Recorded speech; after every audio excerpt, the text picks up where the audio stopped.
Espace TV, le 22h.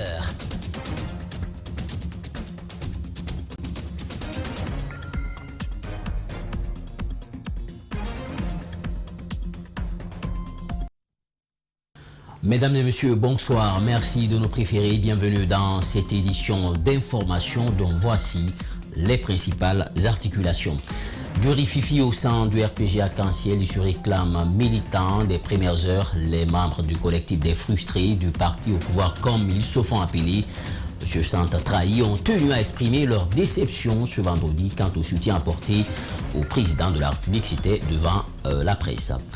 Toujours sur le plan national, le comité de pilotage de l'ITIE-Guinée, initiative pour la transparence dans les industries extractives, a tenu ce jeudi à Conakry une session d'élaboration de son plan de travail et de son budget annuel. Après cette étape, le budget sera soumis à ITIE International pour validation à l'étranger. C'est tout pour les titres de développement, sans un court instant.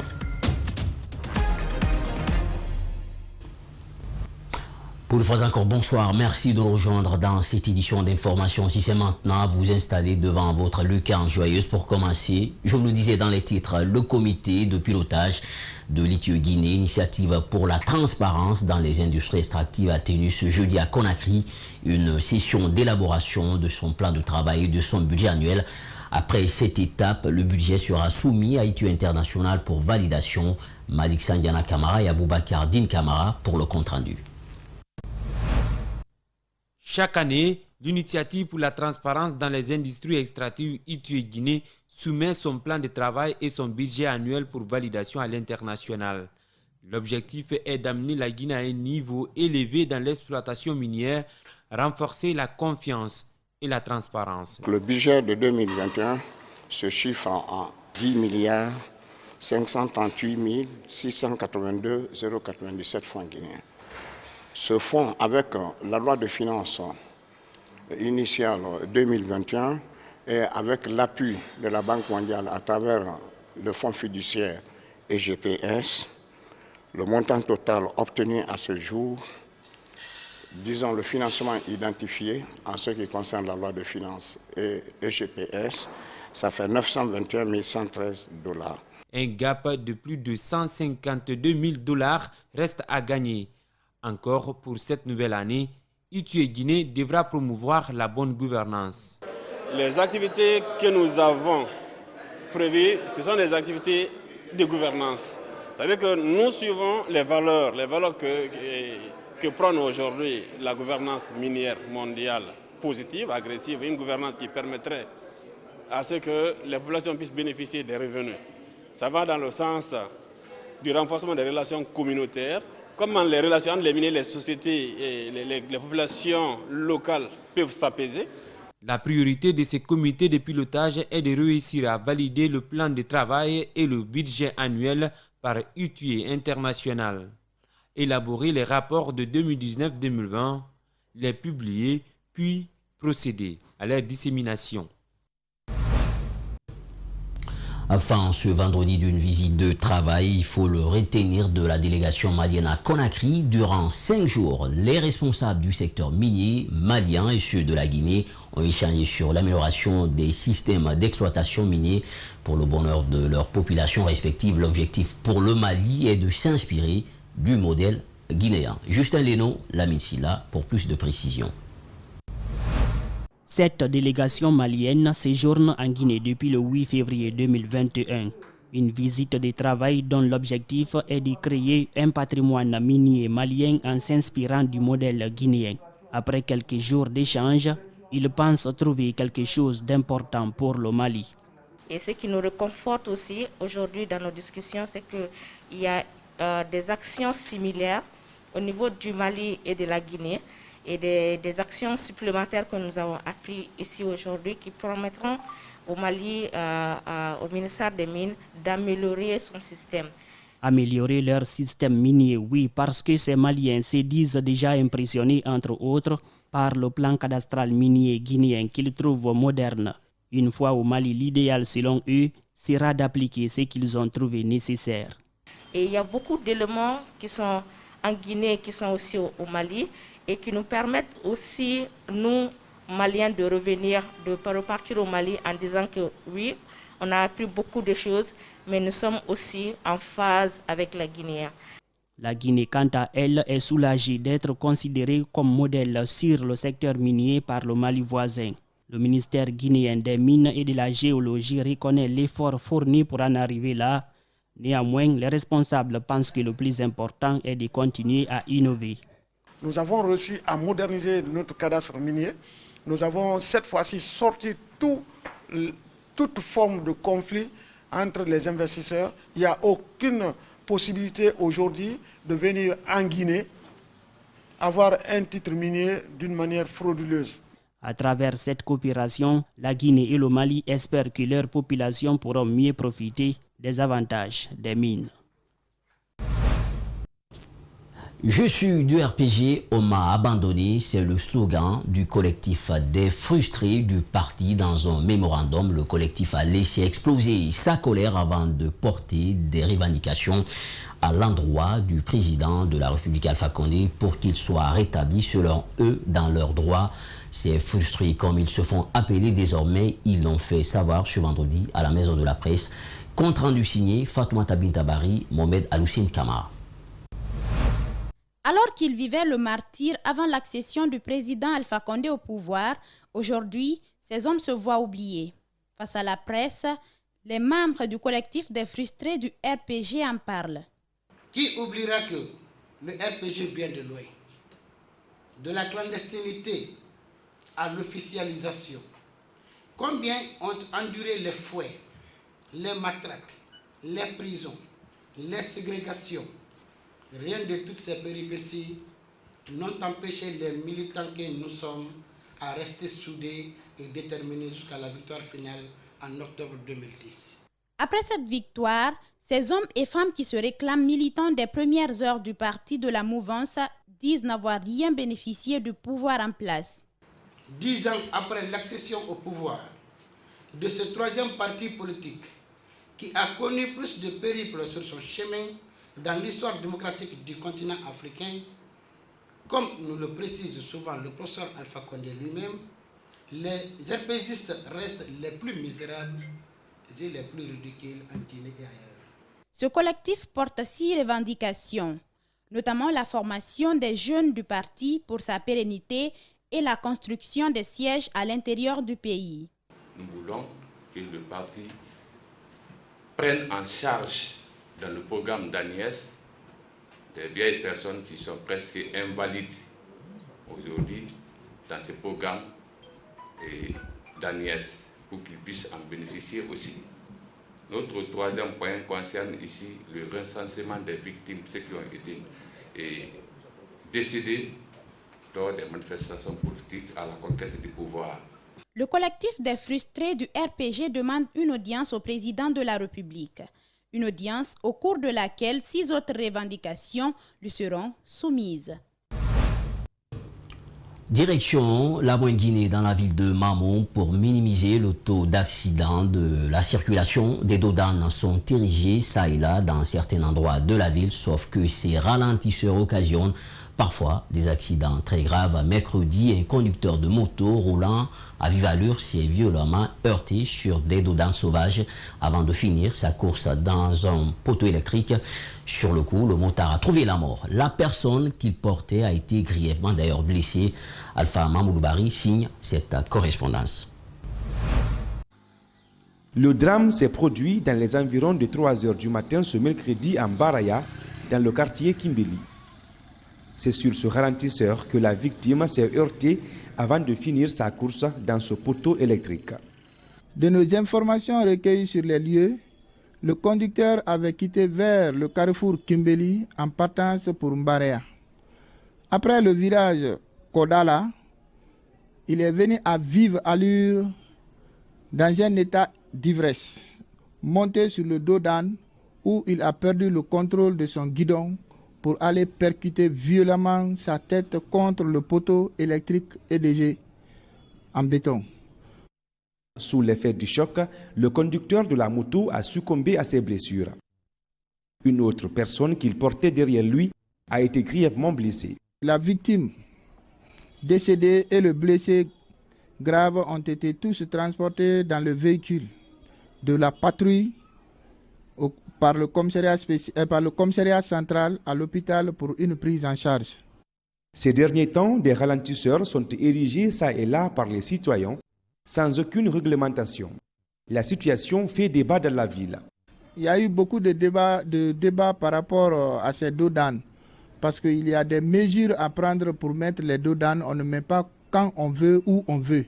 Il faut rencontrer les TP pour pouvoir mettre les dodanes. Pendant ce temps, les accidents de la circulation sur les ralentisseurs se multiplient alors que les autorités peinent à trouver des mesures palliatives. À combien a été vendue la baguette de pain en 2001, le kilo de viande en 2003 et le litre d'huile en 2005? Peu de gens se souviennent. Ce qui restait clair, c'est que la Guinée est l'un des pays où les prix grimpent sans jamais connaître une baisse, ne serait-ce que relative. Mamadou Saliouba et Yacouba Traoré, on cherche à savoir le pourquoi. Suivez leur compte rendu. En matière de prix, c'est l'un des pays les plus versatiles.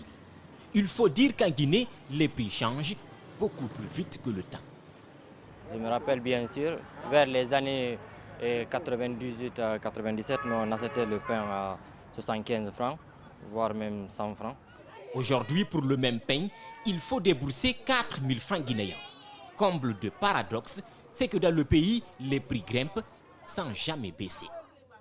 Avant, 1 kilo de riz revendait à 2500. Mais à l'heure là, on achète 1 kilo à 7500, 6000, 8000. Ça, c'est cher. On est souffrant.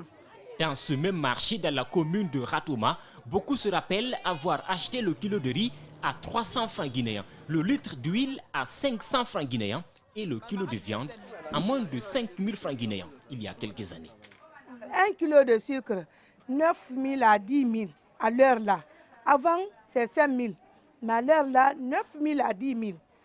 Tout est cher au marché. L'huile aussi, avant, on peut gagner 60 000. Mais à l'heure là, c'est 105 000. Les 10 litres là, 5 litres, c'est 105 000. Deux fois, on va rester sans préparer à la maison. Il n'y en a pas. Mais pourquoi qu'une fois en hausse, les prix ne baissent plus? Pour répondre à la question, nous sommes allés à la rencontre d'un économiste. L'État n'a pas vraiment le contrôle sur la structure des prix. Entre 2016 et 2017, où l'État avait interdit à un moment donné la coupe de bois, ça a entraîné une augmentation du coût du bois, notamment du coût des planches ou de tout ce qui entre dans la fabrication des meubles ou de la construction des maisons. Il y a eu une augmentation, mais depuis que ça a augmenté, cela, malgré que l'État soit revenu sur la mesure, ça n'a pas permis de faire baisser le prix. Pourquoi? Parce que l'État ne maîtrise pas la structure du prix. Mais à côté de cette faiblesse, il y a l'inflation. Le fait que le pays importe beaucoup plus qu'il n'exporte, mais surtout le taux de change, le dollar qui chaque jour s'impose sur le franc guinéen. En 2004, nous confie un cambiste, 100 $ faisait 360 000 francs guinéens. Aujourd'hui, c'est un peu plus d'1 million de francs guinéens. Une monnaie qui chute de plus en plus et une population qui pleure tous les jours. Comme l'augmentation des prix est inéluctable et inévitable en économie, ce qu'il faut faire, ce qui est fait ailleurs, c'est que toutes les autres grandeurs économiques sont indexées au taux d'inflation. Les salaires y sont indexés, voilà, et tout le reste, les prix, tout c'est indexé au taux d'inflation. Donc ça veut dire que quand le taux d'inflation augmente, normalement le salaire des citoyens ou bien des travailleurs devrait augmenter. Malheureusement, ce n'est pas le cas en Guinée. Calculer avant de dépenser reste donc l'une des meilleures options pour éviter les mauvaises surprises. 408 cas, dont 9 décès et 0 cas hospitalisés. C'est le dernier bilan du coronavirus depuis son apparition le 12 mars 2020 à nos jours dans la région administrative de Kankan. En tout cas, c'est ce qu'a laissé entendre le directeur régional de la santé dans un entretien accordé à notre correspondant sur place. Toutefois, Dr Mohamed Sako dénonce le relâchement des mesures barrières par la population Alpha Oumar Koïta signe cette correspondance. Suivez. Depuis la déclaration du premier cas de coronavirus au mois de mars 2020 à Kankan, la région a enregistré au total 408 cas confirmés, dont 399 guéris et 9 décès. Parmi les 5 préfectures qui comptent la région administrative, Sigrin en a payé le lourd tribut du Covid, à en croire le directeur régional de la santé. À Sigrin, il y a eu 145 cas confirmés, hospitalisés 0. Guéri 140, décès 5. À Kerouané, il y a eu 10 cas confirmés, guéri 7, décès 3. À date, aucun cas d'hospitalisation ne nous a été signalé au niveau de la région de Kankan. Par conséquent, le respect des mesures barrières édictées par des autorités sanitaires est foulé au sol dans tous ces états par des citoyens, regrette Dr Mohamed Sako Silla. C'est tout à fait vrai qu'il y a eu un relâchement. Mais il y a un relâchement parce qu'on ne porte plus les bavettes. Le lavage des mains, n'est-ce pas, avec le savon ou avec la solution colorée, les gens ne le font plus. Abdul Karim Kamara, conducteur de taxi moto, explique les raisons de son refus de porter la bavette. Bon, on a vu la population ne portait pas la bavette. C'est pour cela que nous aussi, on ne porte plus maintenant. Contrairement à son prédécesseur, Ibrahima Diallo, quant à lui, ne croit plus à l'existence de cette maladie dans la cité. Première fois, j'ai porté 2 mois jusqu'à le 3e mois là. Donc moi, j'ai laissé de porter. À l'heure là, il n'y a plus de maladies ici. Dans les marchés et autres espaces de regroupement, des citoyens vaquent à leurs activités quotidiennes, comme si de rien n'était. Cela y va de même au niveau des lieux administratifs et milieux scolaires. Ce, malgré l'existence des kits sanitaires qui sont installés ça et là à ces endroits, mais peu utilisés. C'est pourquoi le numéro 1 de la santé dans la région de Kankan invite la population à observer les mesures barrières, car la maladie existe encore, dit-il, dans notre pays. Le complexe scolaire et universitaire Nelson Mandela a célébré ce jeudi le 31e anniversaire de la libération du héros de l'apartheid. La cérémonie s'est déroulée dans l'enceinte même de l'établissement en présence de l'ambassadeur de l'Afrique du Sud ici en Guinée et les responsables de l'institution Guinée Bimba Koulibaly, Aboubakar Dinkabra pour plus de détails. Chaque 11 février, dans son enceinte, le complexe scolaire Nelson Mandela célèbre l'anniversaire de la libération du héros de l'apartheid. Depuis la création de l'établissement, cette date est devenue un moment incontournable. Elle donne lieu à des activités riches d'histoire et d'enseignement. Nelson Mandela nous a inspirés par ses qualités. D'abord, c'est un homme courageux. C'est un homme héroïque, c'est un homme qu'il faut admirer, que le monde entier a admiré à travers le combat qu'il a mené pour mettre fin à l'apartheid en Afrique du Sud. Depuis la fondation de cette institution, cette fête a été célébrée sans interruption. Et c'est à juste raison que l'ambassadeur de l'Afrique du Sud en Guinée prend part à cette cérémonie. I'm really not surprised, given who Nelson Mandela was, the history of. Ça n'a pas été une surprise pour moi. Et vu l'impact et l'importance de Nelson Mandela dans le monde entier, et vu également le rôle que la République de la Guinée a joué dans le soutien à la lutte contre l'apartheid. Donc mes impressions sont de très bonnes impressions. Ce n'est pas du tout une surprise pour moi d'être ici et ce que j'ai vu, je suis très ému par rapport à ça. This day, which was a turning point in our own history as South Africa, is celebrated in this manner. I'm humble. L'Afrique du Sud reste reconnaissante à la Guinée pour son soutien à la lutte contre l'apartheid. La coopération entre les deux pays demeurera, a laissé entendre le nouvel ambassadeur. Arrived, as you have correctly pointed out, Ça vient juste d'arriver, mais nous allons travailler sur des secteurs ou des axes de coopération, de renforcement de coopération entre l'université et certaines universités sud-africaines, et pas seulement avec Nelson Mandela, mais avec toutes les personnalités ou les grandes personnalités sud-africaines qui ont vécu en Guinée et qui ont participé réellement à la lutte contre l'apartheid, telles que Miriam Makeba sur le plan culturel. Donc il y a assez de secteurs que nous pouvons explorer dans le cadre de la collaboration future.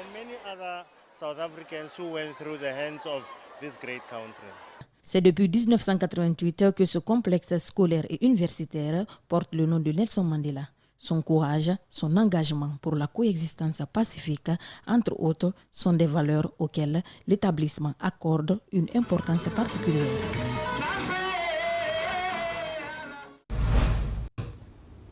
La mosquée de Koya, complètement rénovée et équipée, c'est un geste de la fondation KPC pour l'humanitaire. Elle va accueillir plus de 2000 fidèles.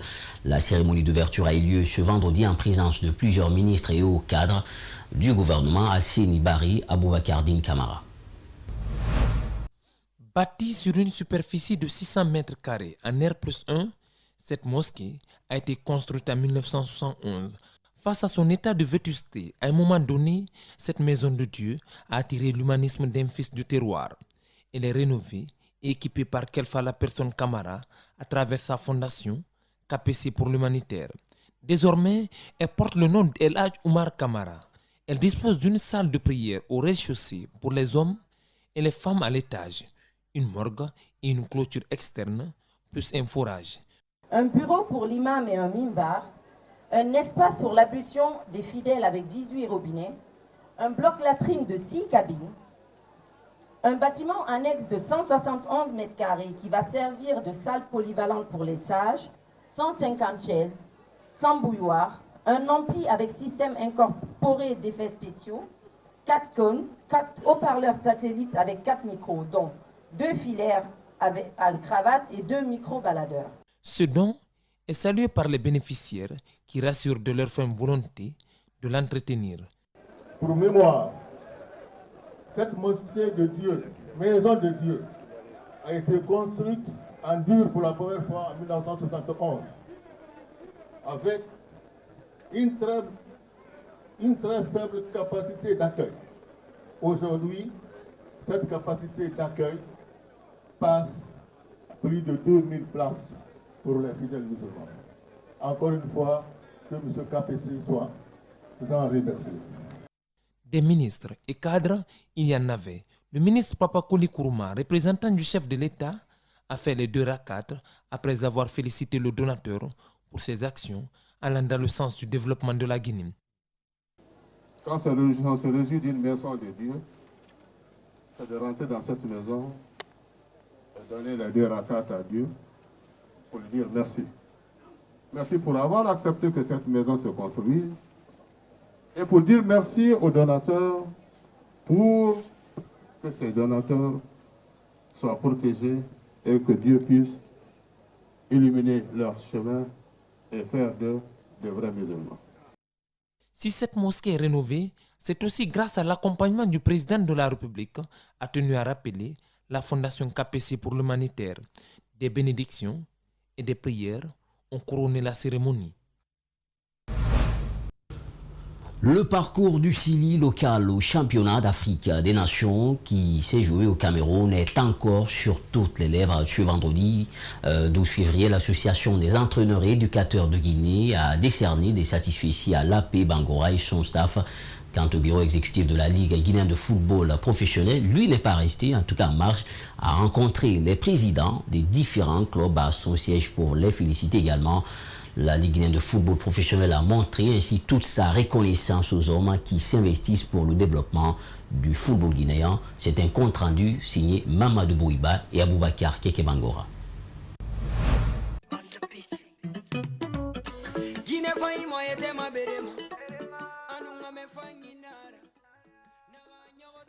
C'est une séance d'écoute de l'album Alanou Ali, littéralement traduit Dieu merci de l'artiste King Alasco. Le jeune roi s'est fait entourer des noyaux de professionnels. King Alasco, C'est un jeune très talentueux comme tant d'autres que nous avons ici, que vous connaissez certainement. Aujourd'hui, voilà, c'est son étoile qui commence à briller. Je pense qu'il faut lui donner beaucoup plus de force parce que lui, en tant que jeune, tout ce qu'il a eu à aborder aujourd'hui dans son album comme thème, tu vois, avec sa petite expérience studio, tout ce qu'il arrive à faire, c'est extraordinaire. Tu vois, c'est à féliciter. L'album des 22 titres parle essentiellement du quotidien de la génération du jeune roi. King Alasco conseille, divertit et oriente ses mélomanes vers la positivité. On pense qu'un premier album, il faut aller sur une identité, il faut asseoir l'identité de l'artiste. Comme l'a dit Fakri aussi, c'est des vibes qu'il faut mettre en place qui font que tout de suite on reconnaît l'artiste. À des moments donnés, on reste focus autour de l'artiste. En tant que directeur artistique, il est important de mettre en valeur son identité et pas de le faire chanter comme chanterait Deg Dufossu ou Soulbanks. La sortie officielle de l'album coïncide avec la Saint-Valentin, c'est-à-dire le 14 février. Ce jour-là, King Alasco promet de se donner à fond pour satisfaire ses fans et assumer sa suprématie dans son royaume musical. On a été à Dakar pour ça, à Montréal, et pour la préparation de l'album. J'espère bien que tout va bien se passer, parce que Alasco d'hier et Alasco aujourd'hui, quand tu écoutes l'album, tu vas sentir la maturité. Et donc je remercie mon équipe pour ça, ma maison de production. Pour ne rien rater ce dimanche à l'esplanade du Palais du Peuple, Mère Libre Prod vous donne la possibilité de réserver vos places. La maison de production insiste sur le respect des gestes barrières contre la pandémie à coronavirus. Vous avez pu le rectifier par vous-même, c'était plutôt cet élément consacré à la sortie de l'album Alal Nouali de King Alasco. Vous êtes tous conviés à l'esplanade du Palais du Peuple, c'est le dimanche 14 février. On reste encore avec cet élément sport, le parcours du Sili local au championnat d'Afrique des Nations qui a eu lieu au Cameroun. C'est encore sur toutes les lèvres. Ce vendredi, l'association des entraîneurs et éducateurs de Guinée a décerné des satisfecits à Kanfori Lapé Bangoura et son staff quant au bureau exécutif de la Ligue guinéenne de football professionnel qui n'est d'ailleurs pas resté en marge de cette rencontre.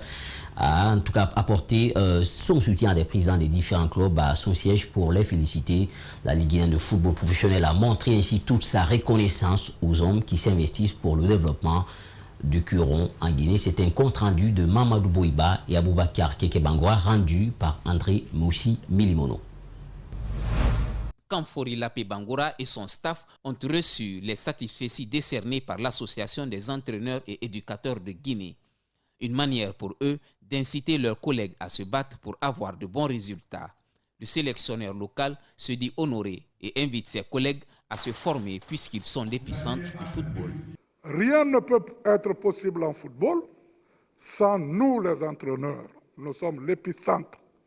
Alors, je demanderai en conseil que nous acceptons de nous former, d'écouter, de s'adapter, de savoir collaborer et aux autorités de voir mettre les moyens à la disposition de ce foot. La mobilisation des Guinéens vivant au Cameroun et l'accueil réservé à l'équipe constituent une autre source de motivation. On s'est senti même en Guinée quand on était au Cameroun, il faut le dire.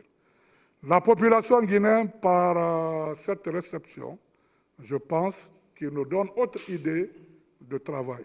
Avec ce résultat, la Fédération guinéenne de football envisage de trouver des moyens pour mettre en valeur les compétences locales. On pourra réfléchir davantage pour donner une autre direction à notre façon de faire dans le cadre naturellement de la valorisation des valeurs locales. De son côté, le bureau exécutif de la Ligue guinéenne de football professionnel a réuni les différents présidents des clubs pour les féliciter pour les efforts fournis en faveur du développement du football guinéen. Qu'après cette brillante participation, qu'il faille appeler les présidents du club, les remercier, les féliciter et les encourager pour ce qu'ils sont en train de faire. Parce que, c'est le tata, je l'avais dit, ici dans la même salle, toutes les fois que nous nous rencontrons ici avec les présidents du club, nous sommes le seul pays où les clubs ne sont pas subventionnés. Le championnat n'est pas subventionné. Le président de la LGFP salue l'effort des mécènes qui jouent selon lui le rôle de l'État. L'artiste Kadiatou Leloma sort son premier album ce samedi à 14h au Belvedere. Il est intitulé Nafagido. La structure Vision Pub Guinée a organisé ce jeudi une conférence de presse pour faire le point sur les préparatifs de cette sortie. Mohamed Valek Touré, Kabak Kamara, reportage.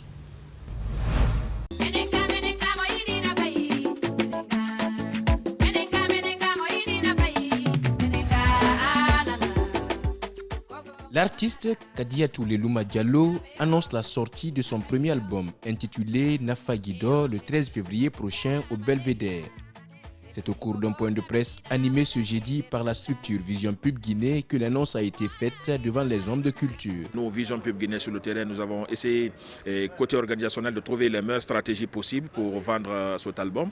Alors cet album-là sera présenté au public guinéen le samedi, le 13 février, à partir de 14h ici même. Pas qu'au Kadiatou Leloma, il y aura pas mal des grosses pointures de la musique guinéenne qui viendront ce jour-là et meubler le podium du Belvedere pour accompagner la sœur Kadiatou Leloma par rapport donc à la sortie de cet album. L'album intitulé Nafagido est un produit de la structure SMD Productions. Dans ses chansons, l'artiste retrace les thèmes liés à la société. Un premier pas pour l'artiste et il compte plus de 10 titres. Mi jonni ma bernde andeng mi watti dom munyalle yurmende kafala dawo yadeng sidundo yona lima kondu yonatama mi sodani ba avion mi dogine kafala dawo yadeng. Les responsables de l'événement rassurent que les dispositions sanitaires et sécuritaires sont prises pour un concert de qualité. Dès qu'on a gagné une maison de production, on a trouvé l'essentiel de s'organiser entre nous pour pouvoir gérer chacun là où il peut le faire. Parce que quand tu entends un artiste, c'est une équipe. Ce n'est pas venir seulement prendre le micro et chanter. Et je suis son manager et son directeur artistique. Parce que moi aussi, je compose des chansons. Les accompagnateurs de l'artiste ne doutent point de ses capacités. Elle serait dotée d'un talent qui ne l'a pas laissé indifférent. L'artiste invite ses fans à venir au Belvedere le samedi 13 février pour un concert de haute gamme. Vous l'avez compris, c'est la fin de cette édition d'information. Merci à toutes et à tous pour l'attention. Portez-vous bien où que vous soyez. Surtout, restez avec Espace TV, car le meilleur reste à venir. Merci à nos techniciens de la soirée. Aboubacar Fouté était avec nous, sans oublier Lamine Sidibé qui était au niveau aussi de la régie. Au revoir.